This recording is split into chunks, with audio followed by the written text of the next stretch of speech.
ఒకే దేశం ఒకే ఎన్నిక ఈ ప్రచారం ఆల్రెడీ గత కొద్ది రోజుల నుంచే దాదాపుగా ఇక ఒక ఫైనల్గా ఒక కొలిక్కి వచ్చేసిందా ఈ అంశం. ఎందుకంటే లాస్ట్ టైం కూడా చెప్పుకున్నట్టుగా 2 విడతలుగా జరగబోతున్నాయా ఈసారి 2029కు ముందు, తర్వాత మొత్తం ఒకే దేశం ఒకే ఎన్నిక అనేది నెక్స్ట్ విడతలో అంటే ఈ 5 ఏళ్ల తర్వాత మొత్తం 10 ఏళ్ల తర్వాత సెటరేట్ అవ్వబోతుందా. అయితే జమిలీ ఎన్నికల విషయంలో కేంద్ర ప్రభుత్వం తొందరపడుతుందా, ఆ నిర్ణయం వెనక అసలు కారణాలు ఏంటి అనే చర్చ కూడా మొదలైంది. వాస్తవంగా వీటన్నిటి మీద చర్చించే ప్రయత్నం చేద్దాం. సార్, లాస్ట్ టైం డిబేట్లో మీరు చెప్పినట్టున్నారు ఇది ఇలాగ మినీ జమిలీ ఎన్నికలు జరిగే అవకాశం ఉంటుంది ముందు కొన్ని రాష్ట్రాల తర్వాతని.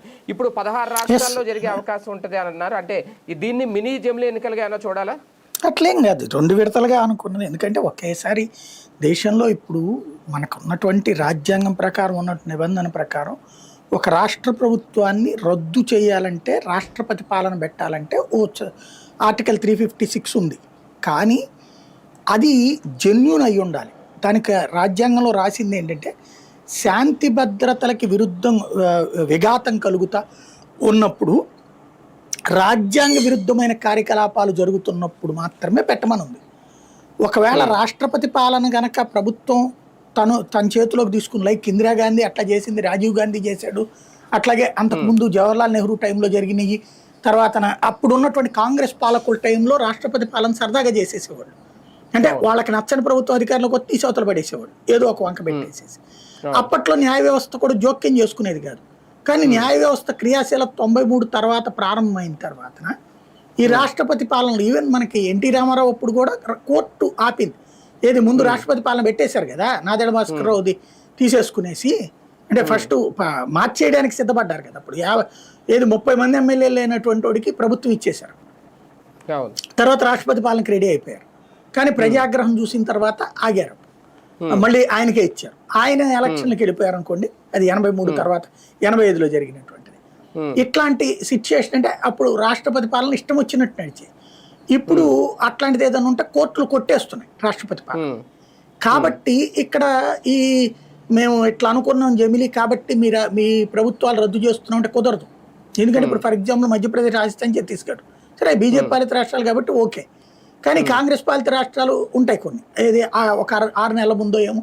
తర్వాత ఇప్పుడు రేపు ఫర్ ఎగ్జాంపుల్ బీహార్ ఉంది, వచ్చే ఈ ఏడాది ఎన్నికలు జరుగుతాయి. వాళ్ళకి 5 ఏళ్ల టర్మ్ ఉంటుంది కదా. ఇప్పుడు 3 ఏళ్లకే ఎన్నికలు జరిగినాయి అనుకోండి, అప్పుడు వాళ్ళ పరిస్థితి ఏంటి? 2 ఏళ్ళు కోల్పోయినట్టే కదా. వాళ్ళు సుప్రీంకోర్టుకి వెళ్తే నువ్వు ఇవాళ ఎన్నికల నోటిఫికేషన్ ఏమని ఇస్తున్నావు? రాజ్యాంగం ప్రకారం 5 ఏళ్లకోసారి ఎన్నికలని ఇస్తావు. 5 ఏళ్లకోసారి ఎన్నికలని ఇచ్చిన దాని ప్రకారం నువ్వు పెట్టినప్పుడు మధ్యలో ఎట్టా ఆపేస్తావు అని అడుగుతుంది. దానికి ప్రభుత్వం దగ్గర సమాధానం కుదరదు, కొట్టేస్తుంది ప్రభుత్వం. అట్లా కాకుండా ఉండాలంటే జమిలీ ఎన్నికలకు ఒక చట్టం తేవాలి. ఈ చట్టంలో ఒక డేట్ పెట్టాలి. ఇప్పుడు లైక్ ఇదివరకు ఆర్టికల్ 370 రద్దు అప్పుడు ఏం చేశారు? డేట్ పెట్టారు. ఎలక్షన్స్ ఎలక్షన్స్ పెడతాం మేము, ఎలక్షన్స్ అప్పటి నుంచి పూర్తిగా రన్నింగ్లోకి వస్తే అప్పటిదాకా రాష్ట్రపతి పాలన అన్నటువంటి ఒక కట్ ఆఫ్ డేట్ పెట్టారు. అది ఒక ఆస్పెక్ట్. కానీ అన్నిటికంటే ఈజీగా అర్థమయ్యే భాషలో చెప్పండి, మన తెలుగు వాళ్ళకి అందరికీ అర్థమయ్యే ఆస్పెక్ట్ ఆంధ్ర తెలంగాణ విభజన. ఎలక్షన్స్కి ఎప్పుడో ముందే చేసేసారు కదా, రన్నింగ్లో ఉన్నప్పుడే చేసేసారు కదా, చట్టం తెచ్చేసారు కదా. కానీ చట్టపు అమలు ఏం చెప్పారు? 2014 ఎన్నికలు అయ్యాక జూన్ 2 కట్ ఆఫ్ డేట్ అని పెట్టారు. అంటే ఎన్నికలు మేలోనే అయిపోతాయి, జూన్ 2కి కట్ ఆఫ్ డేట్. అంటే జూన్ 2వ తారీఖున రాష్ట్ర విభజన జరిగినట్టు. ఆ రోజు నుండి అమల్లోకి వచ్చింది చట్టం. అంతకుముందు 2 నెలల ముందో 3 నెలల ముందో అమల్లోకి వచ్చేసింది, చట్టం అయిపోయింది. అట్లాగే ఇప్పుడు దీనికి ఓ చట్టం చేస్తారు, ఓ కట్ ఆఫ్ డేట్ పెట్టి, అది 2034కి అనుకోండి, లేదా 2029, 2034, 2 రకాలు. ఇక్కడ ఎన్నికలు నిర్వహించేటప్పుడు 2029కి ఆ టైంకి ముందుగా ఎన్నికలు జరిగాయి. లైక్ ఇప్పుడు తెలంగాణ ఉంది, 2028లో జరుగుతాయి. మధ్యప్రదేశ్, రాజస్థాన్, ఛత్తీస్గఢ్ ఈ తెలంగాణ ఎన్నికలకు 1 నెల 2 నెలల ముందు జరుగుతాయి. వాటన్నిటి కూడా ఈ 6 నెలల్లో 8 నెలల్లో ఎక్స్టెన్షన్ ఉండేటట్టు గవర్నమెంట్ ఉండేసి చివరి రోజు దాకా వాళ్ళు ఉంటారు. అప్పుడు మెయిన్ ఎలక్షన్స్తో కలిపి జరిపేటట్టు. సరే, ఇక్కడ డౌట్, ఈ 6 నెలల ఎక్స్టెన్షన్ ఆ ప్రభుత్వాలకి అధికారం ఇస్తారా, లేదంటే రాష్ట్రపతి అధీనంలో కానీ తీసుకుంటారా? రాష్ట్రపతి అధీనం ద్వారా జరుగుతుంది. ప్రభుత్వం సిఫార్సు చేస్తే క్యాబినెట్, ఇది అంటే చట్టం చేశాక కదా చట్టం చేశాక అంటున్నా, రాజ్యాంగ సవరణ ప్రకారం చట్టం చేస్తే అప్పుడు దాన్ని కూడా సవాల్ చేయొచ్చు ఎవరైనా, నడుస్తుంది. కానీ ఆ చట్టం చేస్తే దాన్ని కోర్టులో చెప్పడానికి ఒక అవకాశం ఉంటుంది అనమాట. రెండవది ఏం చేస్తారంటే, ఇక ఫర్ ఎగ్జాంపుల్ అట్లాగ ఒక ఇది చట్టం తయారైపోయింది అనుకోండి, ఫర్ ఎగ్జాంపుల్ 27లో ఎన్నికలు జరిగే రాష్ట్రాలకి 2 ఏళ్ల కోసమే అని చెప్పి నోటిఫికేషన్ ఇస్తారు. లేదా 16 రాష్ట్రాలు ఏవైతే అంటున్నారో ఆ 16 రాష్ట్రాల వరకు అట్లాంటి నోటిఫికేషన్ ఇస్తారు. నేను అనుకోవడం ఈ 16 రాష్ట్రాలు కూడా ఆఫ్టర్ 29 ఎలక్షన్స్కి వెళ్ళే వాళ్ళు అయ్యి ఉంటాయి. ఈ మిగతా 16 రాష్ట్రాలు ఈలోపు జరిగే వాటి జోలికి పోరు. అవి 5 ఏళ్ళది 29, 30, 31, 32 దాకా ఉంటాయి. ఆ తర్వాత మళ్ళీ 19 తర్వాత 29న జరిగేటటువంటి వాటికి అట్లాంటి నోటిఫికేషన్ కిందకు వస్తాయి అన్నమాట. అప్పుడు ఫైనల్గా 34కి ఇవన్నీ కూడా లెక్కలోకి వచ్చేటట్టు అన్నది ఇక్కడ పాయింట్ నేను అనుకోవడం. అంటే ఫర్ ఎగ్జాంపుల్ ఇప్పుడు తమిళనాడు లాంటి రాష్ట్రం ఉందనుకో సార్, ఒకవేళ మీరన్నట్టు చట్టం చేస్తే వాళ్ళకి ముందే 2 ఏళ్లకే లేదంటే 3 ఏళ్లకే పాలన, 3 ఏళ్లకే ఎన్నికలు అనేది ఆ చట్టంలో చేసి ముందే చెప్పేస్తారా? అది అలాగే కనుక అంటే అలాంటి రాష్ట్రాలు అంగీకరిస్తాయా? ఎందుకంటే 5 ఏళ్ళకి పెట్టుకునే ఖర్చు వాళ్ళకి 3 ఏళ్ళ కంటే ఒక రకంగా లాస్ అవుతారు కదా. అంటే నేను అనేది అదే, ఇప్పుడు చేయడం కుదరదు. అది చట్టం చేస్తే చట్టం తర్వాత క్లారిటీ వచ్చినట్టు. చట్టం చెయ్యక ముందు అట్లా చేయడానికి కుదరదు రాజ్యాంగం ప్రకారం. చట్టం చేయడా ఇప్పుడు జరుగుతాయి రేపు ఎన్నికలు, ఏడాది ఎన్నికలోనే వచ్చే ఏడాది అక్కడ జరిగే ఎన్నికలు జరిగితే 5 ఏళ్ళు ఉంటుంది. అది ఇప్పుడు 26లో జరుగుతుంది, 31 దాకా ఉంటుంది అది. ఎందుకంటే అప్పటికి చట్టం అవ్వదు. చట్టం చేసిన తర్వాత కట్ ఆఫ్ డేట్లు పెడతారు, 2 కట్ ఆఫ్ డేట్లు. అందులో అప్పటి నుంచి చేసేటటువంటి వాటికి 5 ఏళ్ళు ఛార్జ్ ఫస్ట్ ట్రిప్ ఇస్తారు, రెండోసారి ఈ లెక్క పెడతారు. అంటే రేపు 2029 ఒకే నిజంగా 16 రాష్ట్రాలకు ఒకేసారి కనుక ఎన్నికలు జరిగితే ఆ 16 రాష్ట్రాల ఎన్నికలు జరిగే ముందే చట్టం చేసేసి తర్వాత మళ్ళీ ఎన్నికలు ఎప్పుడు జరగాలని ఆ చట్టంలో నిబంధనలన్నీ పెట్టేస్తారు. అప్పుడు 2034 డెడ్ లైన్ పెట్టుకున్నాం అనుకోండి, ఎవరికి ప్రాబ్లం లేదు. అయితే 2029 తర్వాత ఈ రాజకీయ సంక్షోభం వచ్చేదన్న రాష్ట్రంలో ప్రభుత్వం కూలిపోయి మళ్ళీ ఎన్నికలు పెట్టాల్సి వచ్చింది అనుకోండి, అప్పుడు నోటిఫికేషన్ ఇచ్చేటప్పుడు 3 ఏళ్ల కోసమా 4 ఏళ్ల కోసమా ఎన్నేళ్ల టర్మ్ ఉంటే అన్నేళ్లు పెడతారన్నమాట. అది జరగబోయేది. సార్ ఒకటి జమిలీ ఎన్నికలు ఒకే దేశం ఒకే ఎన్నిక రావడం మంచిదే అన్ని రకాలుగా. ఎందుకంటే ముందే చాలాసార్లు అనుకుని మనం కిషన్ రెడ్డి గారు చెప్పినట్టు ఖర్చు రకంగా చూసుకుని ఈ రకంగా. కానీ ఇప్పుడు మీరన్న పాయింట్ లాంటిది నేను అడగలను, ఎక్కడైనా రేపొద్దున్న ఈ జమిలీ మొదలైపోయిన తర్వాత అవిశ్వాసం లాంటిది ఏర్పడితే ప్రభుత్వాలు నిజంగా కూల్ చేస్తే, అంటే అటువంటి దాటికి తావు లేకుండా ఏమైనా చట్టం చేస్తారా? అటువంటిది జరిగితే వాళ్ళు వెయిట్ చేయాల్సిందేనా మళ్ళీ 3 ఏళ్ళో 4 ఏళ్ళో? లేదు, అదే నేను చెప్తోంది. ఎన్నేళ్ళు ఇప్పుడు ఫర్ ఎగ్జాంపుల్ ఇవాళ మన ఉంది ఏడాది అయింది. ఇప్పుడు ఈ చట్టం వస్తే గనక మళ్ళీ నెక్స్ట్ ఎలక్షన్ 4 ఏళ్ల వరకే. మీకు ఈజీగా అర్థమయ్యే భాషలో చెప్పాలంటే MLC MP elections concept. MLC గనక మధ్యలో పదవి వదులుకున్నాడు అనుకోండి, మిగతా ఎంత టర్మ్ ఉందో అంతే. మీకు అప్పుడు గుర్తుందా, అనురాధ గారిది 2 ఏళ్లకో ఏమో టర్మ్ ఉన్నటువంటి దాంట్లో వస్తే ఆమె వద్దని చెప్పేసి, ఆ తర్వాత లేదు నేను అట్ట అనలేదని ఆమె చెప్పింది, కానీ అప్పుడు వేరే వాళ్ళకి ఇచ్చేశారు. ఆ తర్వాతన ఈవిడ డైరెక్ట్ ఎలక్షన్ లో గెలిచింది ఈజీగా. అంటే గుర్తుండడానికి చెప్తున్నా పాయింట్. అట్లాగే ఇప్పుడు రాజ్యసభకి సంబంధించి ఈయన విజయసాయిరెడ్డిది ఉంది, ఆ 4.5 ఏళ్ళేమో ఉంది ఆయనకి టర్మ్. అంతవరకు ఆయనకు వర్తిస్తుంది. ఎవరికి? ఇప్పుడు తీసుకున్న పాకా సత్యనారాయణ గారికి. అట్లాగే ఉంటది ఎమ్మెల్సీ నుండి ఎంపీలకి రాజ్యసభకి. సేమ్ ఇక్కడ కూడా అట్లాగే ఉంటది. ఇప్పుడు ఎలక్షన్ అయితే ఇప్పుడు ఎలక్షన్ జరిగిపోద్ది, అవిశ్వాస తీర్మానం ప్రభుత్వం కూలిపోతే 5 ఏళ్ళు ఉండదు. ఎన్ని రోజులు ఇంకా మళ్ళీ నెక్స్ట్ డెడ్ లైన్ కి ఉంటుందో అంతవరకే ఉండేటట్టుగా ఇది ఇస్తుంది. ఎలక్షన్ కమిషన్ నోటిఫికేషన్ ఇచ్చేటప్పుడు 3 ఏళ్ల కోసం ఎన్నుకోండి అని చెప్తుంది అనమాట.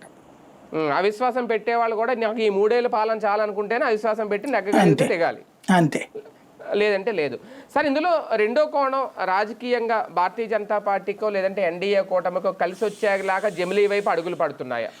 అంటే నా దృష్టిలో అయితే ఓ రకంగా తనని తాను పరీక్షకు పెట్టుకుంటుంది. ప్రమాదం కూడా అది. జాతీయ రాజకీయాల ఇంపాక్ట్ రాష్ట్రాల్లో ఉంటుంది ఖచ్చితంగా. అది ఒక పాజిటివ్ థింగ్. జాతీయ స్థాయిలో కొంత కాంగ్రెస్ బలహీనంగా ఉంది, కానీ రాష్ట్రాల రాజకీయాల ఇంపాక్ట్ కూడా కేంద్రం మీద పడుతుంది. ఇప్పుడు తమిళనాడు ఇంపాక్ట్ కేంద్రం మీద పడదా? తమిళనాడులో బీజేపీకి ఎంత ఉందని బలం, కేరళలో ఎంత ఉందని, బెంగాల్లో ఎంత ఉందని, ఆంధ్రాలో ఎంత ఉందని, ఇట్లాంటి ఇంపాక్ట్ పడింది అనుకోండి సెంట్రల్ లెవెల్లో, అంటే శత్రువులు అందరూ ఉత్తరాదిలోనే జట్టు main కట్టారనుకోండి, ఉత్తరాది కాదు దక్షిణాది ఎక్కువ, మిగతా ప్రాంతాలు ఎక్కువ. దక్షిణాదిలో ఎక్కువ పడుతుంది. అట్లాంటప్పుడు ఏమవుతుంది, జాతీయ స్థాయిలో కూడా రాజకీయం దెబ్బ అవుతుంది కదా. అవును అయితే మేబీ నేను అనుకోవడం వీళ్ళ ధైర్యం ఏంటంటే, నియోజకవర్గాల పునర్విభజన జరిగిపోతుంది కదా ఇప్పుడు, 850 ఏమవుతాయి, మొత్తం అందులో ఎక్కువగా దాదాపుగా 400 500 నార్త్ ఇండియానే వస్తాయి. కాబట్టి వీళ్ళకి అక్కడ బెల్ట్లో గ్యారంటీగా 300 అక్కడ ఉంటుంది, మిగతా ఇదంతా కలిపితే 100 ఈజీగా కొట్టచ్చు అన్న ధైర్యం అయి ఉండొచ్చు. జమిలీ వల్ల ఎన్డీఏకో లేదంటే భారతీయ జనతా పార్టీకో పార్లమెంట్లో స్థానాలు పెరిగే అవకాశం ఎంతవరకు ఉంటుంది? అట్లేం చెప్పలేము. అంటే బేసిక్గా సీట్లన్నీ పెరిగితే ఆటోమేటిక్గా పెరుగుతాయండి. ఒక ఆస్పెక్ట్ లో నా దృష్టిలో కూడా జమిలీ ఉపయోగపడుతుంది అట్లేం కాదు. వాళ్ళ ఉద్దేశం ఏంటంటే ఇంటలెక్చువల్ థింకింగ్ తో చేస్తున్నారు, మంచి ఉద్దేశమే. మెయిన్ ఏమైపోతుందంటే ఇప్పుడు నిన్న అతను చెప్పాడు, పొంగులేటి శ్రీనివాసరెడ్డి తెలంగాణ మంత్రి, స్థానిక ఎన్నికలకు వెళ్ళబోతున్నాం అన్నాడు ఈ నెలాఖరికి నోటిఫికేషన్ అని. నోటిఫికేషన్ దగ్గర నుంచి ఆ ఎన్నికలు అయ్యేదాకా కోడ్ అమల్లో ఉంటుంది కదా, ప్రభుత్వానికి సంబంధించిన ముఖ్యమైన పనులు చేయలేరు కదా. మొన్ననే ఎమ్మెల్సీ ఎలక్షన్ కోడ్ అయింది, అంతకుముందు పార్లమెంట్ ఎన్నికలు కోడ్ అయింది. ప్రతి ఎన్నిక 2 నుంచి 3 నెలల పాటు కోడ్ అమలు అవుతుంది. దీని ఇంపాక్ట్ ఏమవుతుంది, ప్రభుత్వం ఆ నెలల్లో ఏదో జీతాలు ఇచ్చుకోవడం ఇది తప్పించి క్రియాశీలమైన నిర్ణయం తీసుకోవడానికి వీల్లేదు. తీసుకుంటే కోర్టులో కొట్టేస్తారు లేదా స్టే పెట్టేస్తారు. అది ప్రభావితం చేసేదని చెప్పేసి ఎన్నికల సంఘం జోక్యం చేసుకుంటుంది. అట్లాంటప్పుడు నష్టం కదా. ఇంకా అసలు వీళ్ళ పరిపాలన ఎంతకాలం ఉంటుంది? ఇప్పుడు ఫర్ ఎగ్జాంపుల్ క్రిందసారి జగన్కే ఉందనుకుందాము, స్థానిక ఎన్నికలకు సంబంధించి నోటిఫికేషన్ ఇవ్వాల్సి వచ్చింది.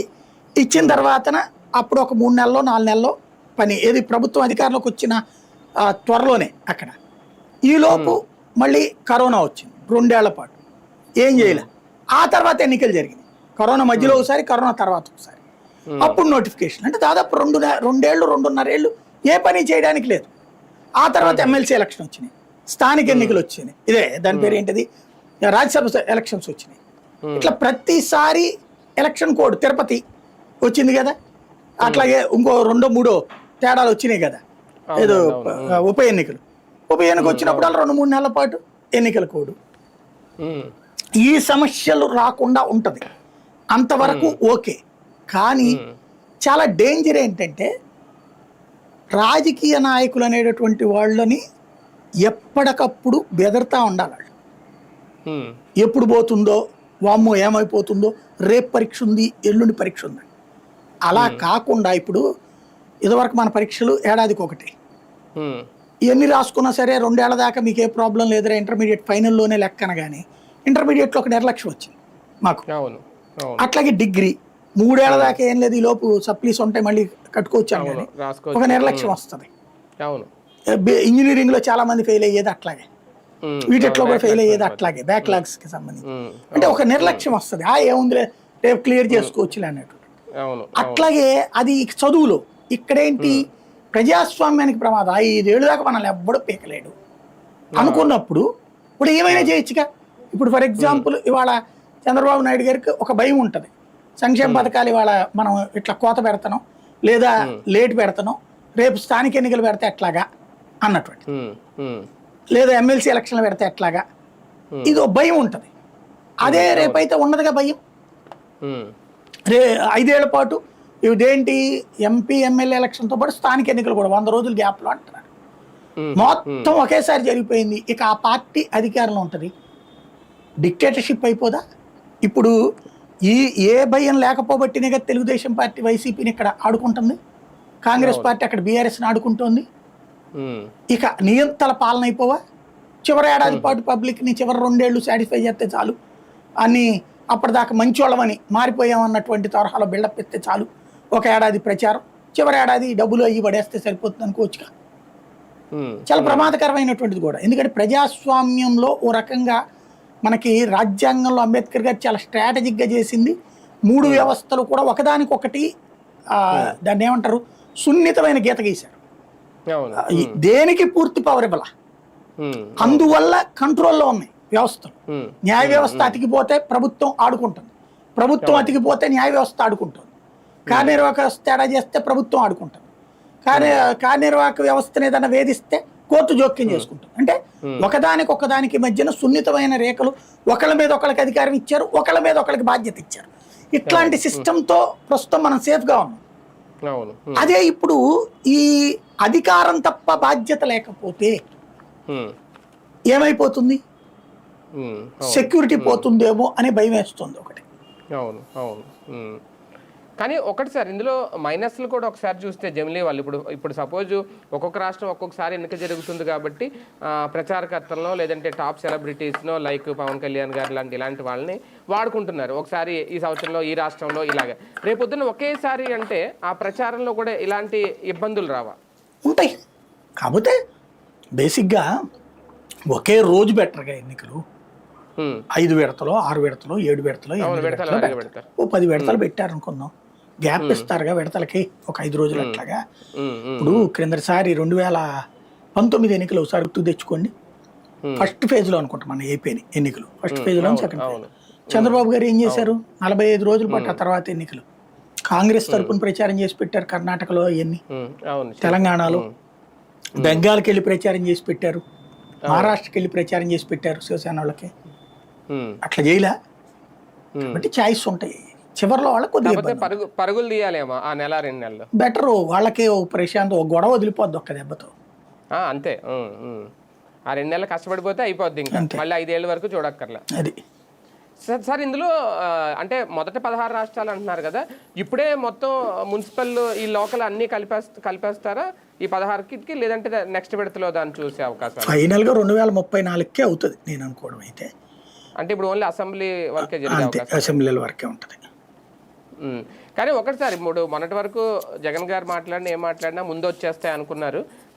4 ఏళ్ళే ఉంటాయి 3 ఏళ్ళే ఉంటాయి అనేది ప్రచారం. ఇప్పుడు రిలాక్స్ అవ్వచ్చా 2 పార్టీలు ఆంధ్రప్రదేశ్ వరకు చూసుకుంటే? అవుతుంది ఖచ్చితంగా. ఫస్ట్ మనం అప్పుడు అనుకున్నాం, మనం కూడా 2027కి అనుకున్నాం, కానీ జనాభా లెక్కలే 26కి తీసుకుంటుంటే ఇంకెక్కడ అవుతుంది అనుకున్నాం కదా నియోజకవర్గాల పునర్విభజన. ఆ తర్వాత మొన్న మధ్య నిర్మలా సీతారామన్ ఎవరో చెప్పారు, అప్పుడు మనం మాట్లాడుకున్నాం కూడా. అప్పుడే మనం కూడా అనుకుంది 34 దాకా పట్టేటట్టుందని. అదే ఇప్పుడు నిజమవుతుంది. కానీ 16 రాష్ట్రాలకి అయితే జరిగే అవకాశం అయితే ఉంది 29. అది చెప్పలేము ఇంకా. చట్టం వీళ్ళు మేబీ నియోజకవర్గాల పునర్విభజన జరిగేటట్టు తెస్తారా, ఈ లోపే తెస్తారో చూడాలి. దాన్ని బట్టి జేఏసీ అభిప్రాయం అయితే అదేనా నేను అనేది? అట్లా ఏం చెప్పలేదు కదా ఇంకా. ఇవన్నీ ప్రస్తుతం చర్చలు జరుగుతున్నాయి అంతే. ఇంకా అన్ని రకాల వర్గాలతో చర్చిస్తుంది కేంద్రం. జాయింట్ పార్లమెంటరీ కమిటీ వాళ్ళ అభిప్రాయం మా అధికార పక్షందే అవుతుంది అక్కడ. కానీ ఆ కమిటీకి ముందు ప్రభుత్వం దానికి కావలసినటువంటి సోర్సెస్తో అది చర్చిస్తుంది వివిధ విభాగాలతో ఎంతవరకు చేయగలం. ఎందుకంటే మన దేశంలో నక్సలిజం ప్రభావితాలు ఉన్నాయి, తీవ్రవాద ప్రభావితాలు ఉన్నాయి. అప్పుడు ఏంటంటే ఎన్నికలే దాదాపు 4-5 నెలలు నిర్వహించాల్సి వస్తేమో అది కూడా పెద్ద తలనొప్పి అవుతుంది. ఎందుకంటే కాశ్మీర్లో ఎన్నికలకి వీటికి కొంచెం తలనొప్పి ఉంటాయి మనకి. దళాలను ఒక చోట నుంచి ఇంకో చోట పంపించాలని చాలా రిస్క్ ఉంటాయి అన్నమాట. కాబట్టి అప్పుడు 3 నెలలన్నా ఇప్పుడు మనకి దాదాపుగా ఎన్నికలు 45 రోజుల నుంచి 2 నెలల్లో జరుగుతున్నాయి. అప్పుడు 4 నెలలు 5 నెలలు అంటే కనుక అదో పెద్ద తలనొప్పి మళ్ళీ. అదే కదా. కాబట్టి ఆ రూట్లో ఏమన్నా ఆలోచిస్తుండొచ్చు. అంటే కేంద్రంలో అధికార మార్పిడి జరగకపోతే ఓకే, జరిగితే కనుక మళ్ళీ అసలు శాంతం ఎగిరిపోతుంది. కాంగ్రెస్ అసలు ఒప్పుకోద్దు దానికి. అవునా? అంటే కాంగ్రెస్ ఎందుకు అంగీకరించేస్తారు? వాళ్ళు బలం లేదనా? అట్లా కాదు. ఫర్ ఎగ్జాంపుల్ 29లో కాంగ్రెస్ వచ్చింది అనుకోండి, జమిలీ ఎలక్షన్లకి 30కో 32కో వెళ్ళిపోతే ఆడు తర్వాత గెలుస్తారని నమ్మకం ఏడ ఉంటుంది వాళ్ళకి. ఇంకోటి కాంగ్రెస్ సింగల్ గా గెలిచే పరిస్థితుల్లో లేదు. అది కూటమిగా ఉన్నప్పుడు దాని కూటమి పార్టీలకు ఎవరికి ఇష్టం లేదు అట్లా జమిలీ. ఎందుకంటే దానికి ప్రాంతీయ పార్టీలు ఎవరికైనా సరే జమిలీ అంటే భయం. దాని ఇప్పుడు కేసీఆర్ ఎందుకు ఆ రోజున ముందు తీసుకున్నాడు, తీసుకోబట్టి గెలిచాడు, లేకపోతే దెబ్బ అయిపోయాడు కదా అప్పుడే. ఇప్పుడు ఆ రోజున బంపర్ మెజారిటీ వచ్చింది 18లో, 2/3 మెజారిటీ కొట్టాడు ఆయన అసెంబ్లీ సీట్లు. కానీ పార్లమెంట్కి వచ్చాడు 9 సీట్లకు పరిమితం అయిపోయింది. నిన్న చూడండి 2023లో జరిగినటువంటిది, వీళ్ళకి అత్యవసరం వచ్చింది 64. 8 ఏళ్ళు అక్కడ, ఇది 7 నియోజకవర్గాలు లెక్క కదా, 8 పార్లమెంట్లు వచ్చింది అంటే 54 వచ్చినట్టు కదా. అంటే ఫుల్ మెజారిటీ రానిట్టేగా అక్కడ. అదే సందర్భంలో బీజేపీకి 54 వచ్చినట్టే కదా ఆ లెక్కను చూసుకున్నప్పుడు. అంటే అదే గనక మెయిన్ ఎలక్షన్తో జరిగితే కాంగ్రెస్ గెలిచేది కాదు. ఇద్దరికి దాదాపుగా 45-50 ఆ రేంజ్లో సీట్లు వచ్చాయి. వస్తే అప్పుడు బీఆర్ఎస్ మద్దతుతో వచ్చేవాళ్ళు గవర్నమెంట్ అయ్యేది. లేదా ఏళ్లలో ఎవరన్నా బీఆర్ఎస్కి ఇచ్చి మద్దతు వాళ్ళని సీట్లో కూర్చోబెట్టి ఉండేవాళ్ళు. లైక్ నితీష్ కుమార్ కూర్చోబెట్టాడు. అవును. కాబట్టి రెండు కలిసినప్పుడు డిఫరెన్స్ వస్తుంది అనమాట. అదే ఏ రకంగా చూసుకున్నా కాంగ్రెస్కు లేదంటే ఐఎన్డీఏకు థ్రెట్గానే ఫీల్ అవుతారు అంతే జమిలీ తీసుకురావాలంటే. ఈ ఏడాదిలో అంటే 2025 ఎండింగ్ లోపు ఒక క్లారిటీ అన్న వచ్చే అవకాశం ఉంటుందా సార్? ఉండదు, 26 దాకా పడుతుంది. ఈ పక్కన ఈ గోల అంటే అంతా జనాభా లెక్కలు అవ్వాలా, నియోజకవర్గాల పునర్విభజన అవ్వాలా, ఈ లోపు వీళ్ళకు ఒక మైండ్ సెట్ క్లియర్ కావాలి, అంతర్జాతీయ పరిస్థితులు ఇవన్నిటిని చూస్తారు వీళ్ళు కూడా. రైట్ రైట్ చూద్దాం. మొత్తానికి జమిలీ ఎన్నికలు అయితే జరగడం ఖాయం. అది 2031 కంప్లీట్ చేస్తారా, లేదంటే 29లో నిజంగా వీళ్ళు చెప్తున్నట్టు ముందు 16 రాష్ట్రాలకి ఎన్నికలు జరుగుతాయి ఏంటి అనేది ఇంకా క్లారిటీ లేదు. ఆ కసరత్తు అయితే ఊపందుకుంది. ఫైనల్గా ఏం జరుగుద్ది అనేది కేంద్రం అధికారికంగా ప్రకటించిన తర్వాత మాత్రం తెలియదు. వేచి చూద్దాం.